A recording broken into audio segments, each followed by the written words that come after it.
Greetings, hallo und herzlich willkommen zu einem neuen Video hier beim Vapologen. Ich hatte euch ja in meinem letzten Video meinen Werdegang vom Raucher zum Vaporisierer präsentiert und Holy Vaporizer, gab es da eine riesige Resonanz drauf. Ich hätte echt nicht erwartet, dass so viele Leute mit meiner Geschichte relaten können und sich da irgendwie wiederfinden, und ich bin total überrascht über die ganz positiven Kommentare, die ich auf dieses Video bekommen habe. Vielen Dank an dieser Seite. Und weil dieses Video das letzte Mal so gut ankam, habe ich mir gedacht, ich setze da jetzt einfach nochmal einen drauf und wir reden heute einfach mal so generell über Rauchen versus Vaporisieren. Let's go. Beginnen müssen wir aber leider wieder erstmal mit einem Einschub, und da müssen wir erstmal kurz über THCA und THC reden.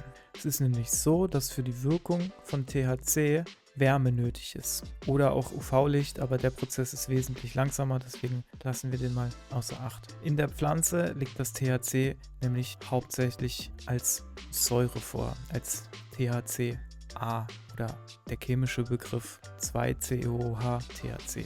Das sollte man jetzt aber nicht verwechseln mit der Carbonsäure, die bis vor der Legalisierung als Konsummusterinindikator für die Führerscheinstelle galt, um jemanden als regelmäßigen Konsumenten einzuordnen. Das ist ja aber jetzt zum Glück nicht mehr der Fall. Bei der Carbonsäure handelt es sich nämlich, Achtung, jetzt wird's nerdy, um 11-Nor-9-Carboxy-THC. Das ist der hauptsächliche Sekundärmetabolit von THC, welches zuerst in 11-Hydroxy-THC umgewandelt wird, welches dann in die entsprechende Säure umgewandelt wird, dem 11-Nor-Carboxy-THC. So sieht das Ganze aus. Wir haben hier auf der linken Seite haben wir das THC und auf der rechten Seite haben wir die Carbonsäure, die unser Körper dann ausscheidet im Urin, was bis zur Legalisierung von der Führerscheinstelle, wie gesagt, als Konsummusterinindikator galt.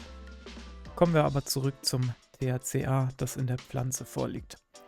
Das THCA hat keine psychoaktive Wirkung, aber Wärme bzw. Hitze überführt diese inaktive Form des THCs in das uns allen bekannte aktive THC, das dann bei uns eine Wirkung auslöst. Deswegen ist es zum Beispiel wichtig, bei oralem Konsum das Kraut zunächst zu dekarboxylieren. Das beschreibt den Prozess des Umwandelns des THC, weil eine Carboxygruppe entfernt wird. Eine Carboxygruppe ist eine Säuregruppe. Dabei erwärmt man dann einfach das Cannabis in einem geschlossenen Behälter, um die Wirkstoffverluste durch das Verdampfen zu minimieren bzw. zu vermeiden. Und dabei wird dann, wie gesagt, die Säuregruppe abgespalten. Es entsteht dabei THC und CO2. Es ist also, wie gesagt, Hitze nötig, um eine maximale Wirkung aus Cannabis zu erzielen. Natürlich kann man noch einfach trockenes Cannabis oral einnehmen und wird dann auch eine Wirkung verspüren. Die wird aber nicht so stark sein, wie wenn man es vorher dekarboxyliert hat. Es wird also Hitze benötigt. Was ist dann jetzt der große Unterschied zwischen dem Rauchen und dem Vaporisieren? Dazu einmal ganz kurz. Rauchen beschreibt das Verbrennen des Materials und das Einatmen der entstehenden Gase, Aerosole und Feststoffe, also dem Rauch. Und Vaporisieren beschreibt das Erwärmen des Materials auf eine entsprechende Temperatur, bei der die enthaltenen Inhaltsstoffe verdampfen, auch Vaporisieren genannt, daher der Name, und dann eingeatmet werden können. Hier werden zwar auch Gase und Aerosole eingeatmet, aber im Vergleich zum Rauchen keine Feststoffe wie zum Beispiel Rußpartikel, die ja der Hauptbestandteil des Rauches sind. Beim Verbrennen herrschen Temperaturen von 600 bis 900 Grad und dabei entstehen giftige Beiprodukte wie zum Beispiel Kohlenmonoxid, Nitrosamine oder polyzyklische Kohlenwasserstoffe, auch Teer genannt. Beim Vaporisieren hingegen herrschen nur Temperaturen von 160 bis 230 Grad. Das reduziert deutlich den Kohlenmonoxidausstoß, aber eliminiert nicht die Produktion von Teer. Die hängt nämlich von der Vape-Temperatur ab. In dieser Studie hier wurde mal der Kohlenmonoxidgehalt der ausgeatmeten Luft beim Rauchen und beim Vaporisieren gemessen. Das ist eine Studie von 2007. Und wir sehen hier auf der linken Seite die drei Graphen. Da sehen wir Die schwarze Linie repräsentiert das ausgestoßene Kohlenmonoxid beim Rauchen und die graue Linie das ausgestoßene Kohlenmonoxid beim Vaporisieren. Man kann sehen, dass beim Rauchen das ausgestoßene Kohlenmonoxid wesentlich höher als beim Vaporisieren ist, und das ist auch unabhängig vom THC-Gehalt, der konsumiert wird. Weiterhin entsteht beim Vaporisieren bei hohen Temperaturen ab 205 Grad Benzol, und es können auch gegebenenfalls Nitrosamine freigesetzt werden, die von den Düngemitteln kommen. Das ist aber generell ein Problem in pflanzlichem Material. Das ist zum Beispiel auch in pflanzlichen Arzneimitteln öfter ein Problem.